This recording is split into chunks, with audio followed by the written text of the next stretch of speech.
Meet your new favorite Baldi. His name is Saitama, and he was so determined to become the strongest hero that he ended up trading his hair for power. Not intentionally, however, it just happened to be a product of his training. Saitama lives in City Z, in a world where monsters constantly attack and he makes swift work of them. However, becoming the strongest isn't as glamorous as it seems.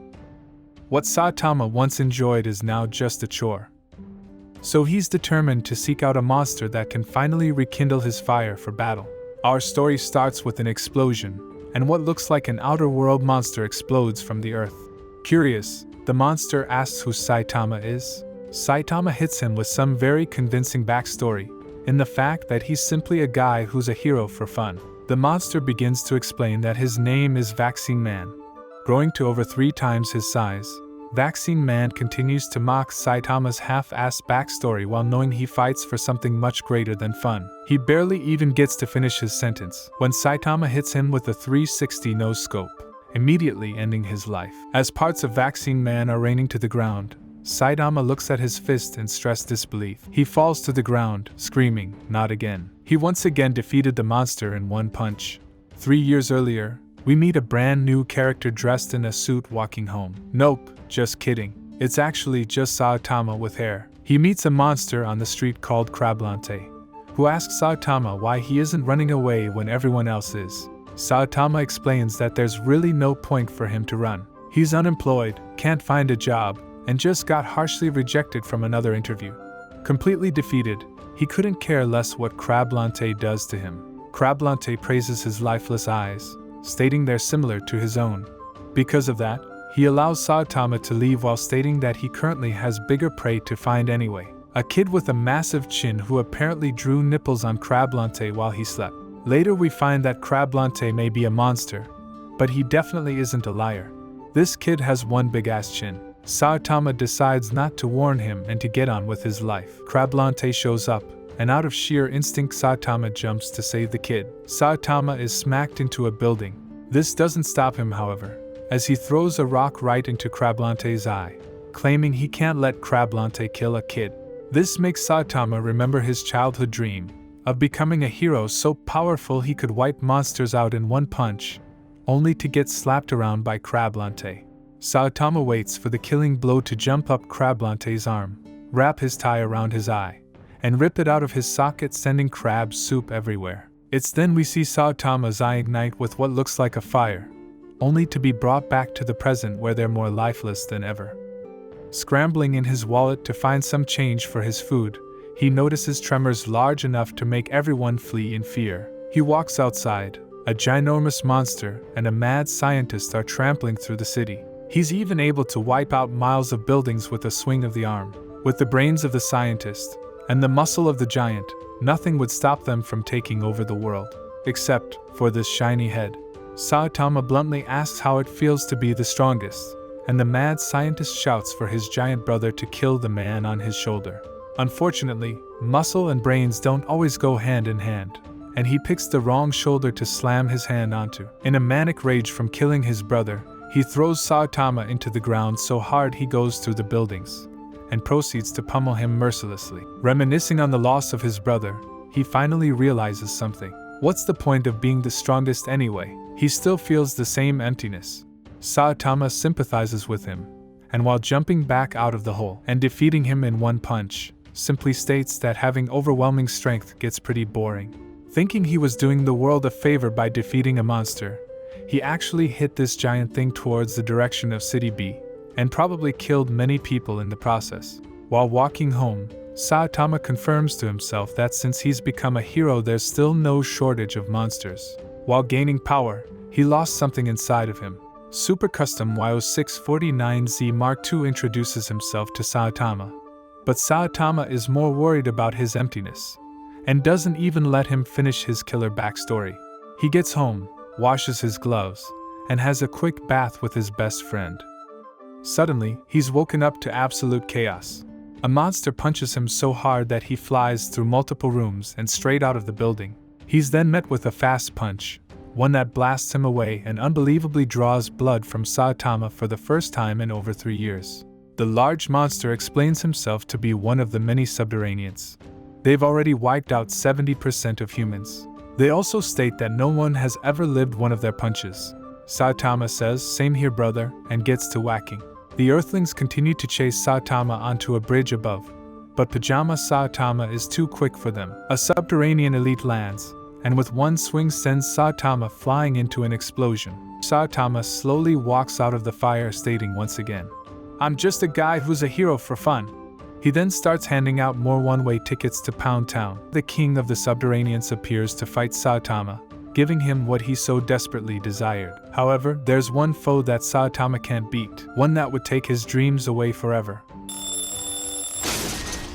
His alarm clock. The whole thing was a dream. The Earth is fine and its population is completely fine. He does, however, look outside to find that there are indeed subterraneans looking to exterminate the humans. But one kick to the face and a confident shout leaves them immediately running in fear. Saitama has become too strong. Saitama, as usual, is relaxing in his home, watering his plants and listening to the news. The news explains there's a new mosquito plague swarming through City Z where Saitama lives, and everyone is strongly advised to evacuate. While watering his plant, one of these mosquitoes begins pestering Saitama, and he finally meets his match. Despite multiple attempts, he can't seem to kill the mosquito. We then meet this angry-looking fellow, Genos. One man makes the most of this situation and begins looting the abandoned city. Not believing the danger of mosquitoes, he soon realizes his mistake when he's sucked dry and left with nothing but a shriveled corpse. The mosquitoes return to its master, who claims this isn't nearly enough blood to satisfy her.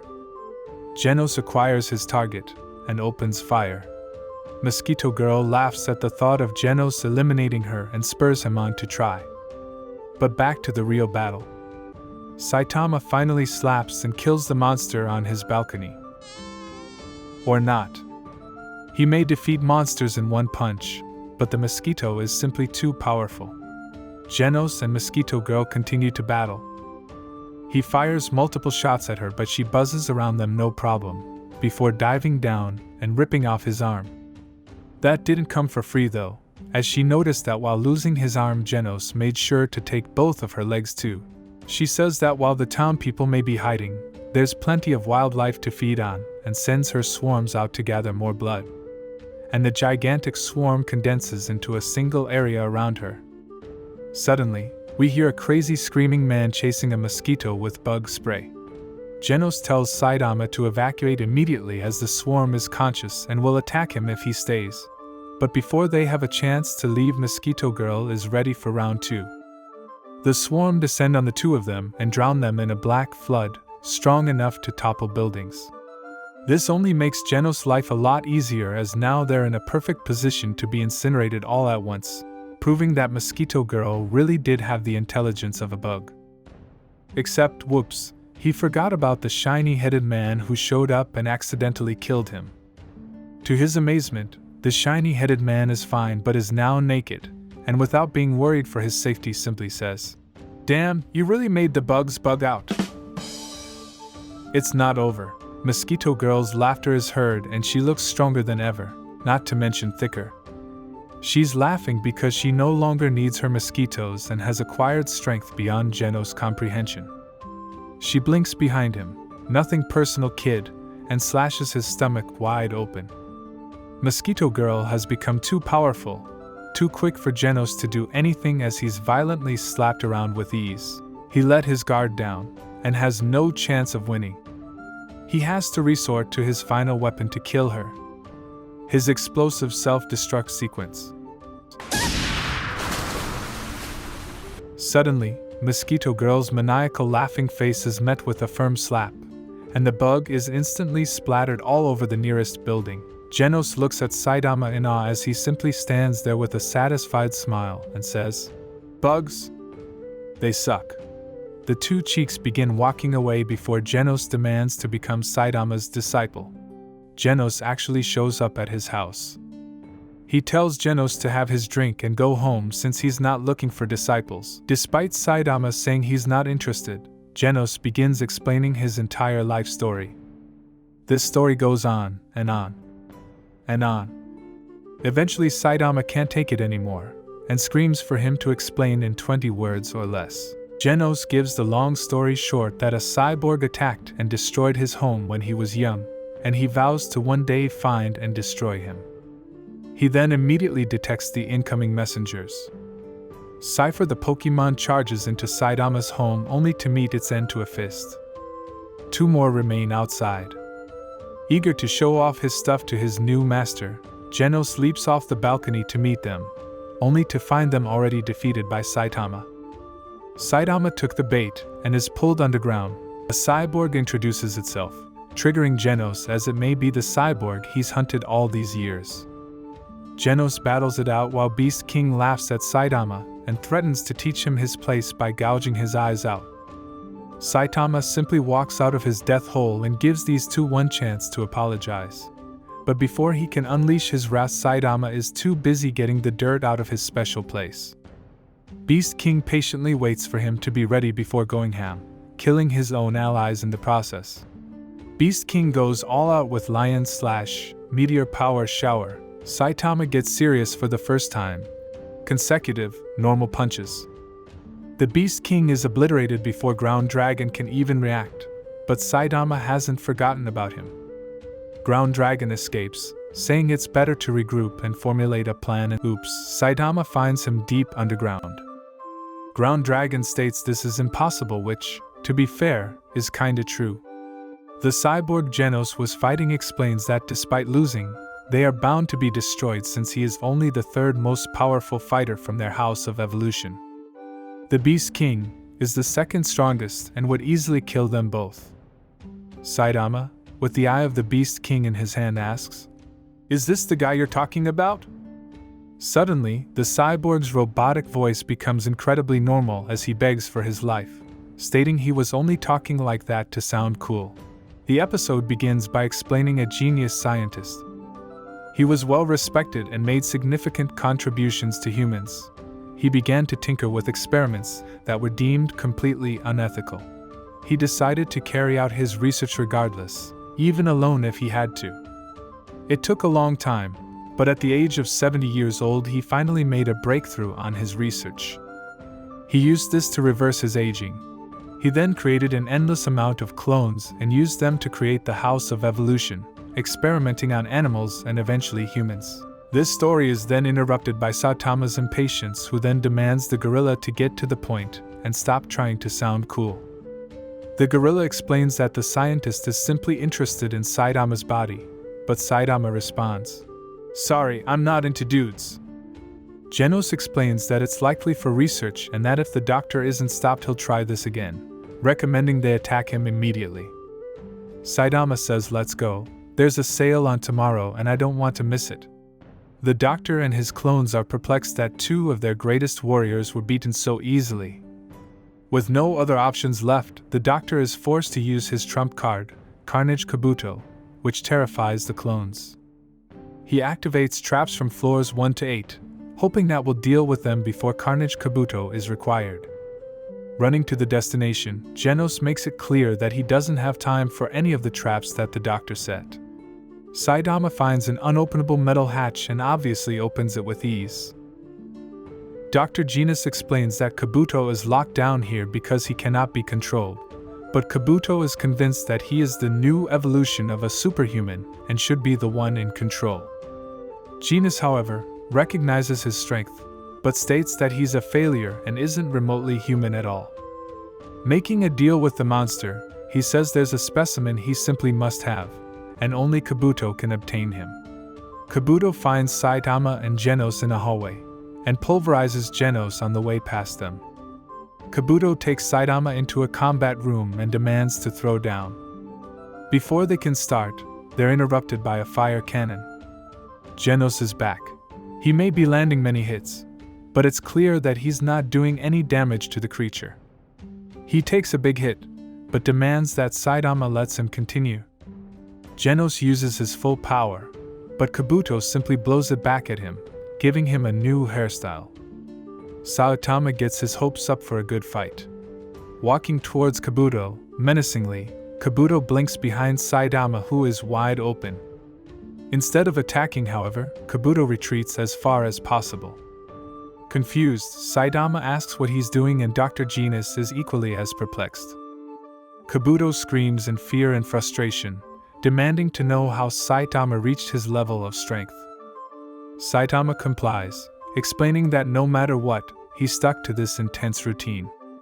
100 push-ups, 100 sit-ups, 100 squats, and a 10-kilometer run.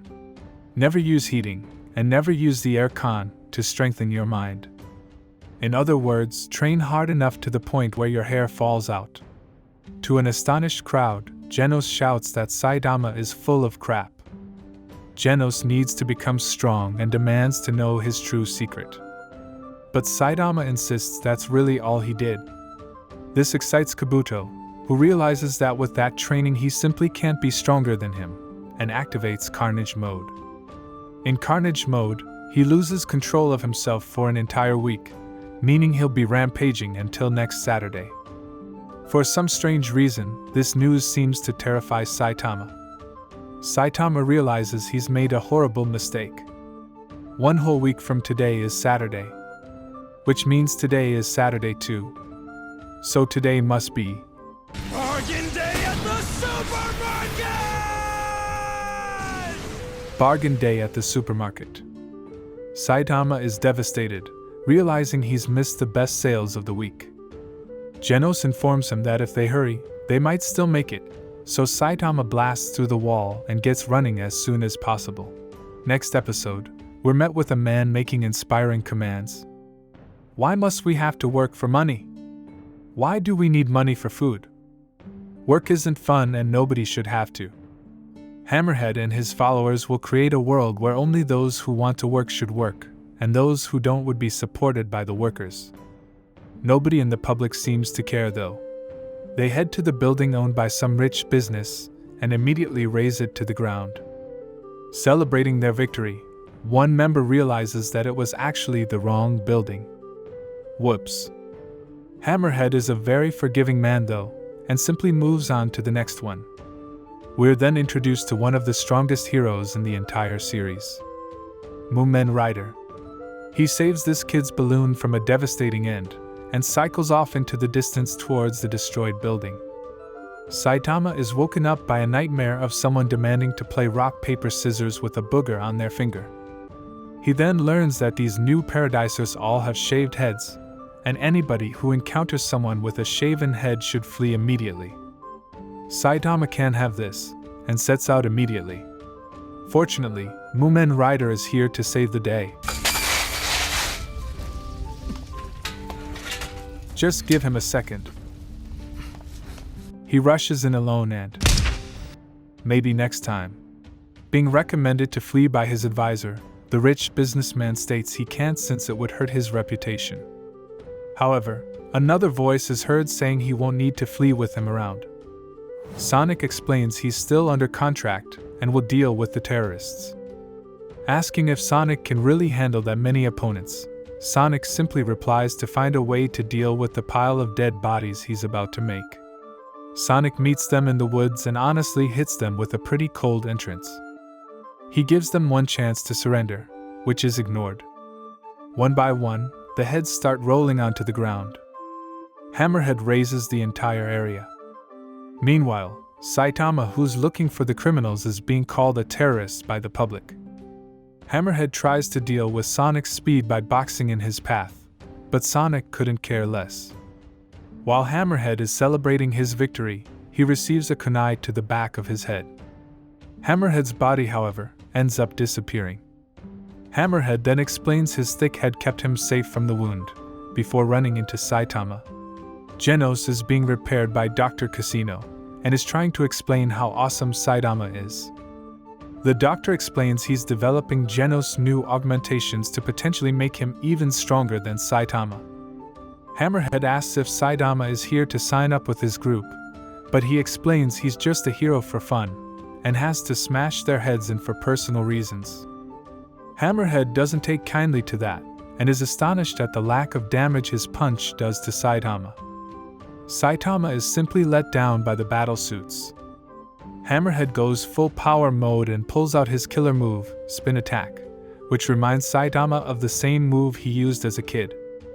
After breaking the battle suit, Saitama just tells him to get lost and the hairy cheeks vanish into the woods. Sonic meets Saitama and asks where Hammerhead went, before avoiding his attacks not once, but twice.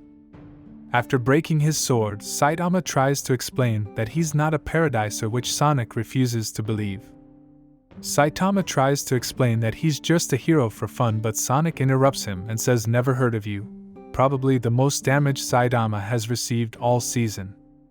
But actually, Sonic didn't even care anymore. He's simply stoked that somebody has managed to block 2 of his attacks and can't let that go unpunished. Saitama can tell that Sonic just wants to try out his new moves, made obvious by that innocent smile on Sonic's face. Sonic begins to move quicker than the speed of sound. While moving into attack, Saitama casually turns around and says, "Can I go home?" Sonic performs Windblade Kick and Saitama performs Checo Mato, not realizing that the momentum of Sonic's speed would actually push Sonic into his. Sonic tries to explain that he is Speed of Sound Sonic, and will put all his work on hold after meeting a formidable opponent to hone his skills and win the next fight before asking for Saitama's name. But Saitama is really struggling to take him seriously while he quivers in pain in front of him. Regardless, he spurs him on to train his hardest and heads home. Saitama informs Genos about Sonic and asks why Genos is still at his house. Genos explains he needs to be strong, but Saitama shouts to shut up, because he is currently struggling with something very serious. Genos can't believe Saitama has any struggles and demands to know what the issue is, to which Saitama explains that in his 3 years of being a hero and defeating monsters, still nobody knows who he is. Sonic's earlier comment left a nasty burn. He doesn't have any fans, and people in town today mistook him for a terrorist. Genos remembers that on the news, Saitama and Sonic weren't mentioned at all, and Moonman Rider rightly got the credit he deserved. Genos asks if Saitama is registered with the Hero Registry, to which Saitama didn't even realize existed. The website explains that if you're not registered with them, and just defeating monsters on your own, you're simply some weirdo. Saitama uses this opportunity to say they should both sign up, and will finally recognize Genos as his disciple if they do so. Genos excitedly agrees. The day of the hero entry exam is here and both Genos and Saitama are excited to get underway. Speedotama is seen preparing for his exam with a group of heroes laughing at his appearance. But when the side-to-side jumps begin, Saitama's serious face comes out and they regret their mockery. Next, the 1500-meter sprint in which Saitama somehow manages to overlap his opponents despite there only being 1 lap. Weightlifting, shot put, vertical jumping, even whack-a-mole, and unbelievably a punching machine which Saitama sends flying into the next building. The heroes who mocked him before decide to go home instead.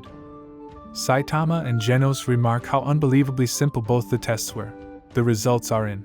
Genos got a perfect 100 out of 100 as he anticipated, and is immediately granted the S rank of the Hero Association. Saitama takes half of his page out of the envelope, also seeing that he was granted rank S.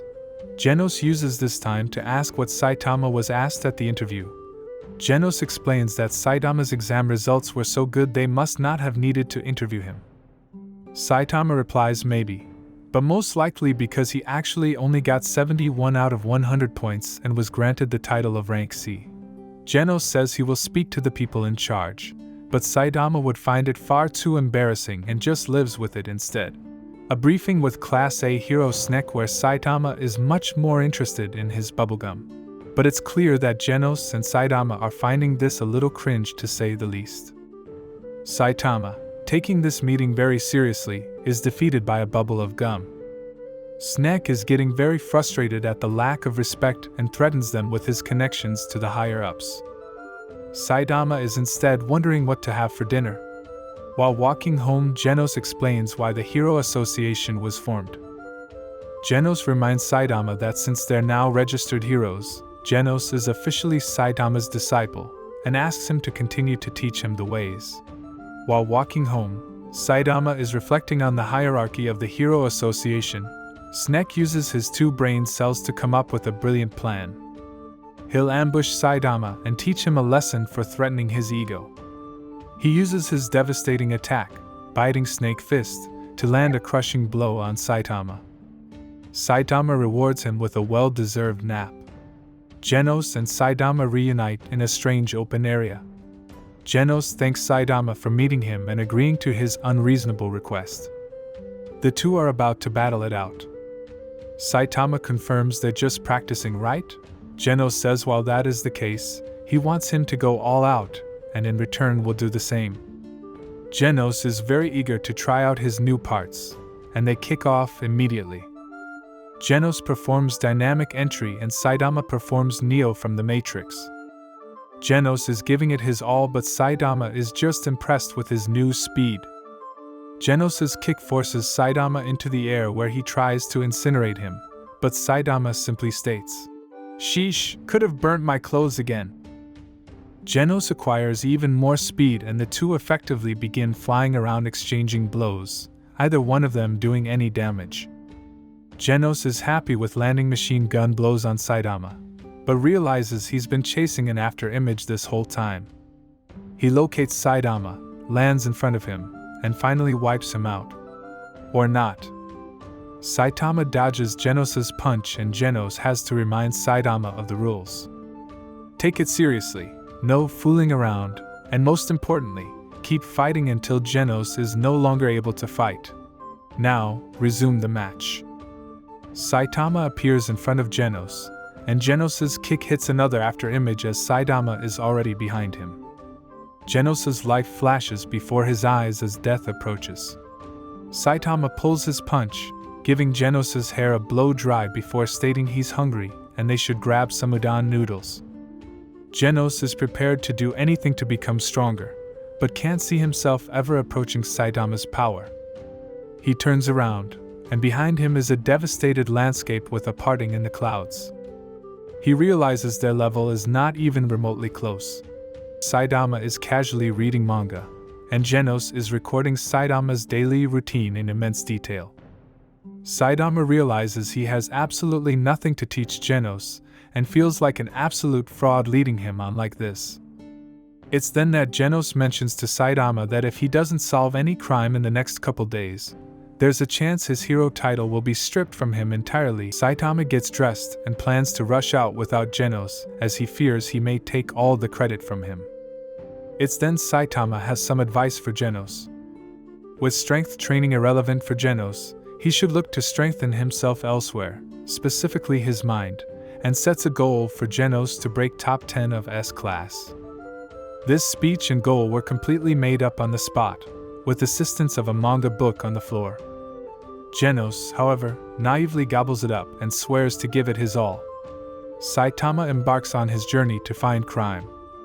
He speeds around town with a terrified expression on his face, scaring everyone who crosses him. He found no crime waiting to meet justice. Saitama heads home and leaves tomorrow's problems to tomorrow's him. Unfortunately, tomorrow's him is in the exact same position. Suddenly a kunai is caught between his fingers. He recognizes his face but can't recall his name. Seed on the ground? Lost and found? Oh, Jack-o'-lantern panic! No, it's Speed of Sound Sonic. Today is the day that Sonic settles his actually nevermind. Saitama is busy. Infuriated, Sonic gifts Saitama with some breakfast steal and has no idea what just happened. Saitama explains again that he's busy and pissed, so anyone in his way today is getting punched.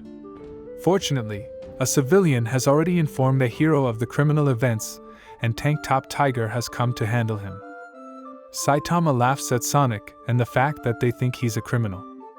But actually, she was talking about Saitama. She explains he's been running around all day with a scary look on his face, and Tank Top Tiger explains if he's a hero he shouldn't be running around frightening people. Upon hearing his name recognized in the crowd, Tank Top Tiger gets a little too excited and offers to fight Saitama, telling him to make sure he looks good in front of them. Sonic doesn't take kindly to this interruption. Sonic is also disgusted that a man such as Saitama would register as a hero. He uses this to his advantage to force a fight, since Saitama is obligated by his profession to interfere if Sonic is causing a disturbance. A car is heading straight for this little kid, which Saitama heroically prevents. Saitama is stressed. He doesn't have time for this. If he doesn't find a criminal to stop, then he's going to lose his job. If only there was someone right in front of him raining destruction down on the public. Wait a minute. Sonic asks why Saitama isn't coming, to which he responds, "I'm right here, bro." He wonders if this will count as work. The Hero Association recognized Sonic as a criminal involved in several crimes, including assassination. They then proceed to inquire on the investigation of the ghost town City Z, where Golden Ball and Mustachio have been sent to explore. "Doesn't that sound interesting?" a new character says. "It's Tornado." And she asks if she needs to be sent to go and check it out. Busho explains this simply isn't worth her time, which offends Tornado as it implies she isn't good enough, as she lifts the objects off the table. But the secretary states it's not an S-class matter, to which she responds that if anything can fight, she better be informed immediately. Calling them idiots, she leaves the room, spilling Busho's coffee all over the table. Two Class A heroes are ready to start their investigation into the abandoned area of City Z, Mustachio and Golden Ball. "Because of what you did, my car, shut your damn mouth." They enter the deadly area. Eventually they spot something, but only briefly. The pursuit begins. They catch up to the monster and immediately open fire, but the seaweed monster deflects the golden bullet. Running seaweed through the drain, he latches onto Golden Ball's leg and rips him under the ground into a wall. Mustachio pulls out a tissue, which is actually a sword, and begins wailing on the flying seaweed. He pulls out his big move, Tombow Thrust. Despite having devastating range and damage, the monster dodges the attack with ease. Mustachio realizes the power difference and begins calling for backup, while stalling the monster with questions like, "Were you born here?" The monster explains he heard the same rumors, that something deadly lived here and wanted to see if it were true. But now he can make it a self-fulfilling prophecy. All Class A heroes are called for backup as Mustachio is on his last legs. Mustachio has finally realized why nobody wants to live here before passing out. Seaweed Monster is simply disappointed he didn't get a single scream, and grasps that with no one here there would be no one to spread around word about him anyway, and decides to move on somewhere else. Upon seeing a regular-looking civilian, Seaweed Monster realizes the monster rumor must be false, as why else would a normal guy be walking around here? He goes for the kill, and the monster's appearance reminds Saitama that he forgot to get kombu soup stock. Back at home, Genos wonders why there's so much kombu outside the door, and Saitama simply states he found a really good deal. City Z is under threat by a gigantic meteor. The episode starts with Genos being summoned by the Hero Association. He informs Saitama, who mockingly exclaims that he's likely being fired. As Genos departs, the twinkle of doom is seen in the sky. Upon making it to the association, this strange-looking old man is there to greet him, introducing himself as Bang, Class S Rank 3 aka Silver Fawn. Bang explains that despite every S-class hero being summoned, these were the only two who arrived. 35 minutes until this giant meteor comes crashing into the town. The impact will completely wipe out City Z. Genos asks what the old fellow will do. He shows off his dojo's signature moves, but Genos has already left. Genos realizes that not just City Z will be destroyed, but neighboring cities will be damaged and thousands of civilians will die, which he cannot allow. He decides to test his new prototype immediately. With the click of a button, the prototype activates and flies itself onto Genos. Just as he's about to test his new cannon, something new arrives. It's Metal Knight, Class S Rank 7. Genos assumes he's come to stop the meteor, and with the two of them combined they might just have enough firepower to do so. Metal Knight doesn't care. He's simply here to test his new weapons and refuses to work with Genos. Metal Knight launches first. Metal Knight creates a nice little firework display, but when the smoke clears it's evident that the damage was completely insignificant. Genos begins to charge. Stressed, Genos is interrupted by Bang, who tells him to calm down. Genos goes all in. He forgets about repercussions and puts everything into this one blast. Genos realizes it's not working, but Bang corrects him and says the meteor is actually being pushed back. Wait, seriously? Genos shouts. Oops, it was just my imagination, Bang says. Genos falls, defeated by the meteor. Old man, take care of Genos, would ya? Bang, likely shocked by a calm shiny head, asks who he is. Just a guy who's a hero for fun, Saitama says before pouncing up to the meteor. He screams, "You're not gonna fall on my town," before completely obliterating the meteor with a single punch. The meteor didn't listen though, as it proceeds to fall on the town regardless. Destruction rains down upon the entire city, and despite it being a much better alternative to the entire city being destroyed, the damage is immeasurable. Saitama lands, and with meteor fragments destroying the buildings around him, simply says, "Guess that settles it." Saitama goes for a walk, telling Genos to remain here so he can't steal any credit. Saitama evaluates the severe damage to the town. Look who it is. Tank Top Tiger is back, and immediately calls Saitama a cheater for some reason. Tank Top Tiger heroically calls for help from his big brother, who leaps like a gazelle to his aid. Tank Top Black Hole has arrived.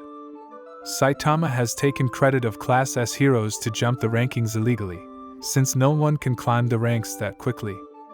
Tiger wants to fight, but Black Hole has something more sinister planned. He starts screaming about how Saitama destroyed the city. They're using the frustration of the people nearby to turn the public against Saitama. People immediately take the bait. Look at all the destruction, it's completely Saitama's fault, and the other heroes would have handled it better. Black Hole starts chanting, "Give it up," and the crowd begin to echo him. The crowd, which wouldn't be alive anymore were it not for Saitama, naively join the bandwagon of hating him. The Tank Tops smirk about their victory. The Tank Tops get too excited and act as if Saitama is ready to fight. Genos arrives to spectate.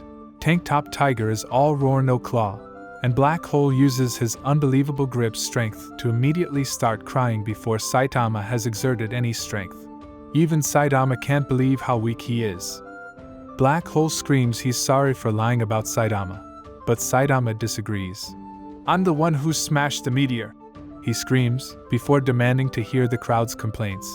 "Because of what you did, my car shut your damn mouth," Saitama interrupts. Why would Saitama give a damn about his car? Tell it to the meteor, jackass, he says. Saitama explains that he doesn't do this hero thing for recognition, he does it because he wants to. And if anyone doesn't like that, they can say it to his face, before randomly calling everyone baldies. Genos stops Saitama, and before Saitama can continue, he says they should both go home. While walking home, Genos reminds Saitama that he is the most awesome hero he has ever seen.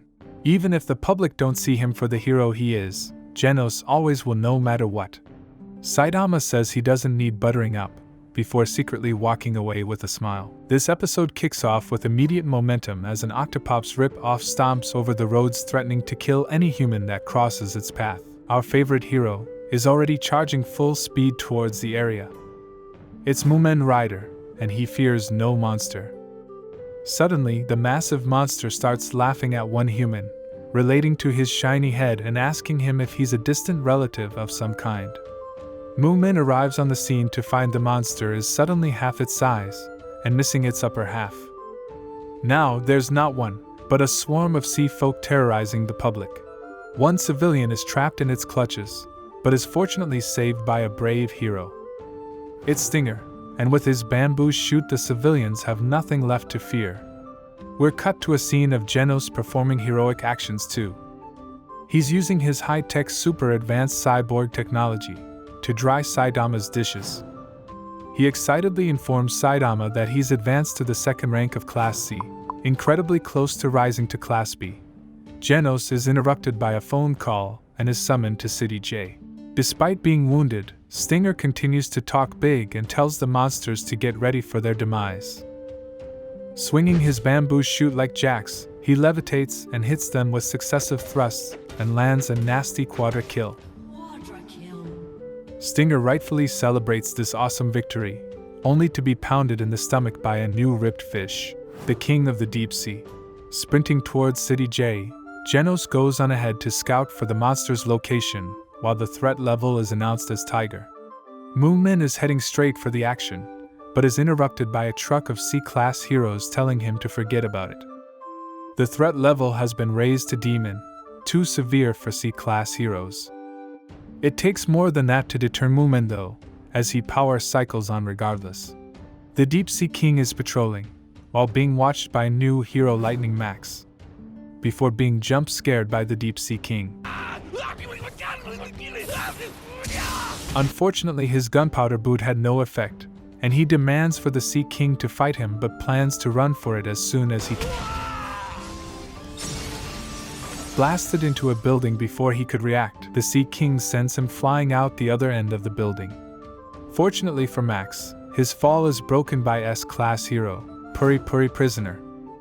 Puri is not alone, for a familiar face is right behind him. Sonic is surprised that Puri knows his name, but Puri keeps a tab on all the cute boys who catches his eye. The Sea King interrupts this conversation, flattered at how much attention he's getting. Puri will make the Sea King pay for harming his beautiful heroes. Before starting things off at half power, the Sea King likes what he sees and lands a nasty right hook on Puri.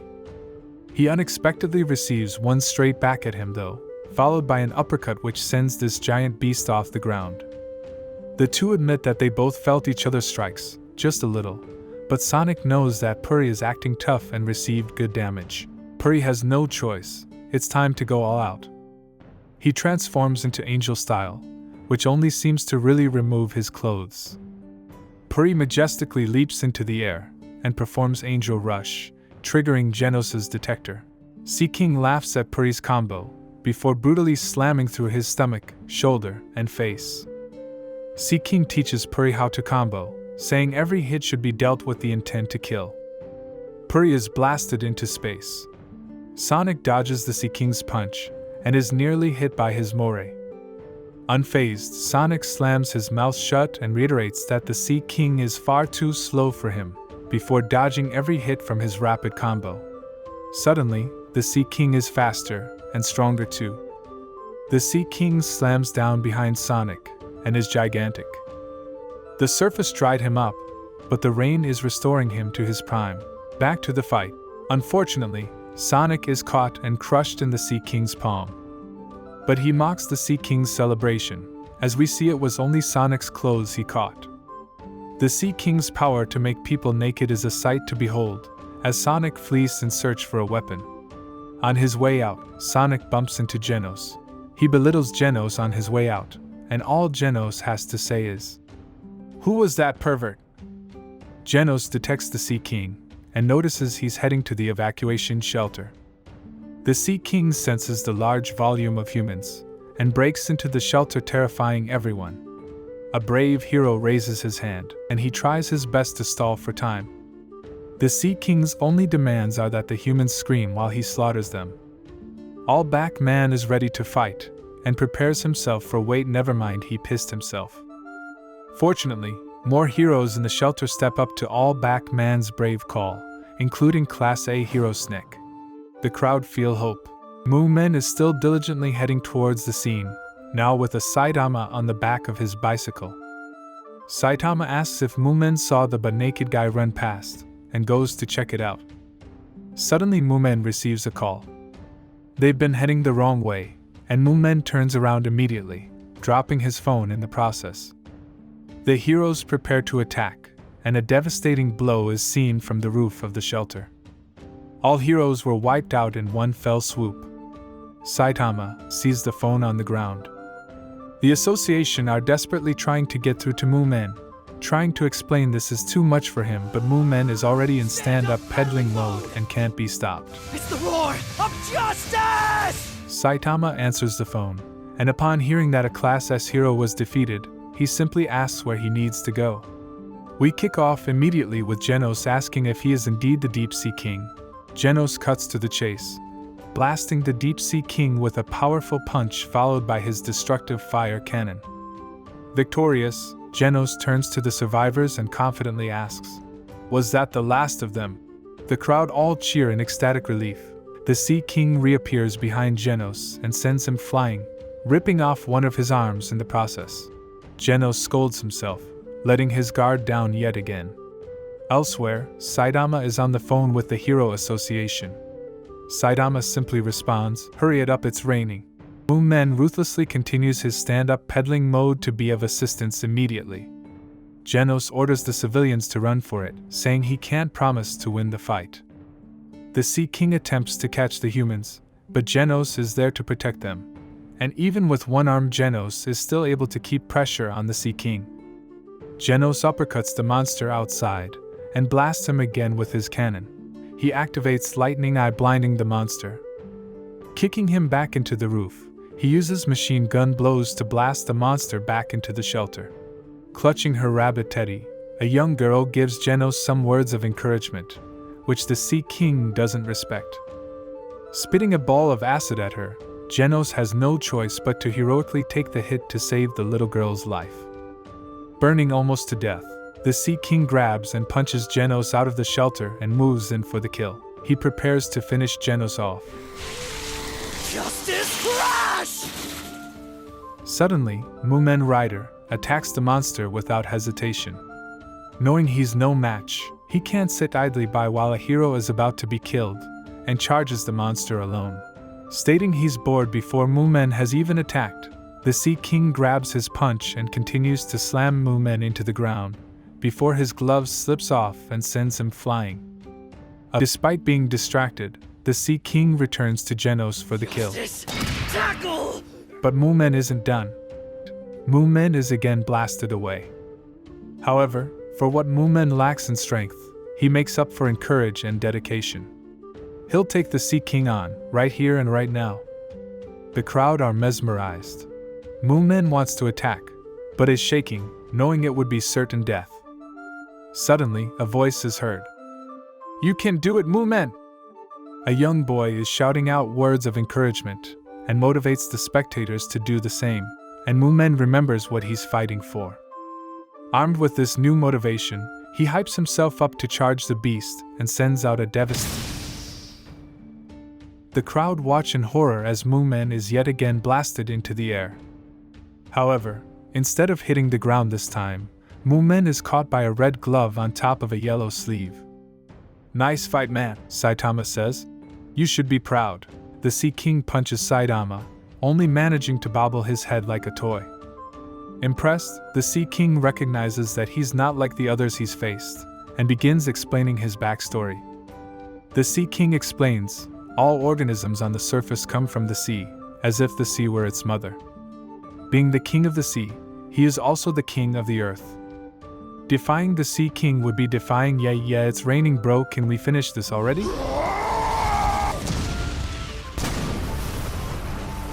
Unable to process what just happened, the crowd scream in disbelief and eventually erupt in celebration. They start shouting, "One punch!" All it took was one punch. Genos and Saitama are walking home from the shops, and receive their mail by air drone. It's mostly fan mail, and Saitama is excited to hear some is for him. Saitama nervously opens his one. Despite defeating the Sea King, he receives a letter which says, "No one cares about you, you dirty, lying, cheat." Genos reminisces on the aftermath of Saitama's victory. While the crowd is celebrating, this short, chubby, greasy-haired troll denounces Saitama's strength and says the monster must not have been that strong. Disbelievers remind him how many heroes it defeated, but Chubster responds that they must have been weak as well. Angered, one man grabs him, and Chubster asks why he's getting so mad when the Hero Association is funded via public donations, so they're obligated to defeat monsters and all failed to do so. Suddenly, Saitama erupts into laughter. Confused, the crowd listened to Saitama claim that the heroes fought the monster so hard that arriving late to steal the kill was a piece of cake, and will grant him easy access into Class B. He plays the villain, and the crowd begin to recognize him as the Class C rookie who climbed the rankings suspiciously fast. Disgusted, the crowd conclude that Saitama is a cheater, and their appreciation for the other heroes skyrockets tremendously, while their respect for Saitama plummets. Saitama makes sure that the public take care of the fallen heroes, so he can continue to cash in on their hard work. Genos watches in disbelief, stating that if this is truly the path Saitama wants to walk, he will follow him loyally until the end. Saitama simply enjoys the fact that it stopped raining. The three musketeers arrive and immediately meet another Class S hero, Atomic Samurai. He doesn't recognize Saitama, and Saitama tries to introduce himself by saying, "Hey middle-aged hero dude." Samurai smacks his hand away, saying he only acknowledges strong Class S heroes. "Who brought a Class B nobody here?" we hear someone ask. It's Tornado, and she explains that Class S heroes shouldn't be lowering themselves to the presence of Class B. Saitama simply asks who this lost child is. Genos explains who she is while the two completely ignore whatever Tornado is saying. The Class S meeting has begun. The staff finally show up to the meeting, and Sich introduces himself with Busho and Jinzurin behind him. Metal Bat impatiently tells them to cut to the chase as he's missing his sister's piano recital for this, and will tear the building down if this isn't worth it. Tornado asks what he plans to do with that tiny stick of his. That's a lot of damage. Sich explains that the great seer, Madame Shibabawa, is dead. While looking into the Earth's future for the next 6 months, she had a coughing fit, and after taking a cough drop she accidentally swallowed it, and choked to death. Sich reveals her final words on paper. And it reads, "The Earth is in trouble. And whatever it is, it will occur sometime in the next 6 months. Saitama explains that the next 6 months could be tomorrow, or even today. Sich asks who Saitama is, to which Saitama confidently responds, "It's a good thing I came." Suddenly, the building is attacked. This strange-looking monster with 5 heads simply have a duty to protect their ship. We pan to the gigantic ship they're referring to, and with one blast they destroy the entirety of City A. But the alien does not allow survivors. However, the alien is sliced. It's Ian, one of Atomic Samurai's disciples. He dodges the alien's attack and slices it once again. Confused, Bang asks why this building wasn't destroyed, but it's revealed that Metal Knight's cutting-edge technology made this building completely indestructible. Nothing in the world could penetrate these walls, except maybe a shiny head with a thirst for a real fight. Saitama jumps towards the spacecraft. Ian is exhausted. He's been dealing heavy blows to the monster, but it simply regenerates all damage. The alien throws one strike which severs Ian's arm from him. Then, the monster proceeds to split into 5 separate bodies. Suddenly, a devastating slash wipes out all 5 of the creatures.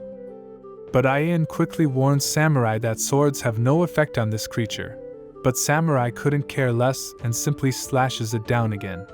Silver Fang and Metal Bat arrive to provide assistance, when suddenly a 7'2" Puri Puri prisoner sprints in to rip his clothes off again, creating his new move, Dark Angel Flash. Saitama has already made it onto the ship, and there is no evil that can defeat Saitama. Running through the ship causing chaos, he runs into Garibas, who will make quick work of Saitama.